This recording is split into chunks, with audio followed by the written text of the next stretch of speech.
What is FTP? Well, FTP is short for File Transfer Protocol. And as we can see here, there's a whole lot of information here about File Transfer Protocol. Now, if you're familiar with working on the internet at all, you're more than likely familiar with a different protocol, and that's the HTTP. But we're talking about File Transfer Protocol in this case, and just kind of scrolling through this, there's a lot of information in here, and I gotta tell you, 99% of it, most of us will never ever need to know. Look at it like this. FTP is like a bridge between your computer and your website on the internet. Now, on one side of that bridge is the server where your website is. The other end of that bridge is your computer, or what's also called the client side of that bridge. Now, there are lots of programs or software that can be used to transfer the files across that bridge. Now, some of those programs or software are free and some are not. But you really need not look any further than your own internet browser, like Chrome, Safari, Internet Explorer, or Firefox, to kind of test out this FTP software. Sticking with this bridge analogy, the browser method is just a one-way bridge. In other words, in most cases, you can connect to the server, but can only download from the server to your computer. You cannot upload from your computer to the server. Let me show you what I'm talking about. I'm in the Chrome browser right now. Let me toss in a website here that, by the way, I do not own, because for you to really have true access, that two-way traffic that I'm talking about, so you can upload and download to the server, you have to own or have permissions to that server. And I'm going to be demonstrating this using, in the first case, the Adobe website. The fine folks that bring us Photoshop and Adobe Acrobat and all that stuff. Just type in ftp://adobe.com, or as in this case, I also put that ftp.adobe.com. Sometimes you need the FTP in there, sometimes you don't. But to use your browser, you have to have the prefix ftp://.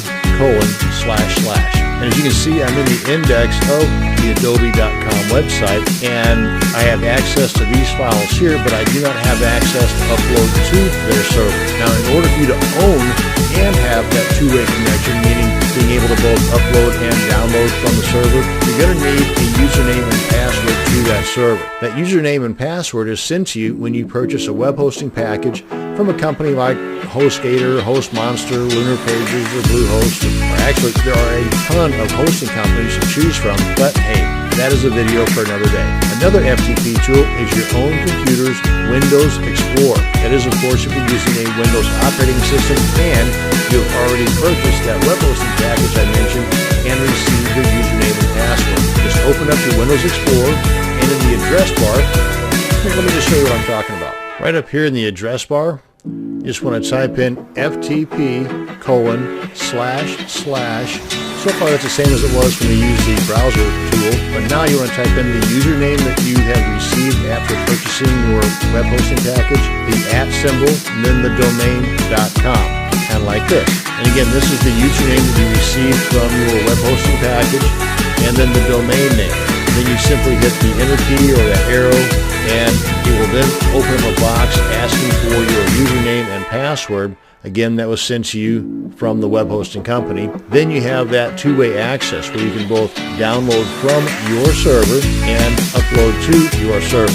Just by simply dragging a file from your computer into this area here, it will automatically be uploaded to your server, or you can drag the file from this area here, which is your server online, and drag it to wherever you want it to be downloaded to on your computer. Now, using your Windows Explorer as an FTP tool has one major downside, and this is the deal breaker for me.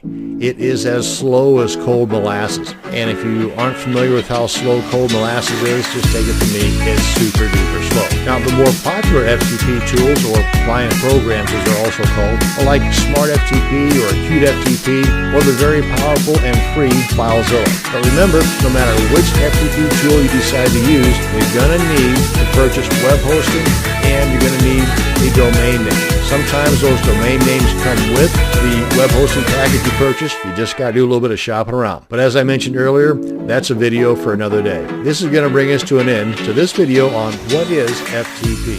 Thanks for watching. You have a great day.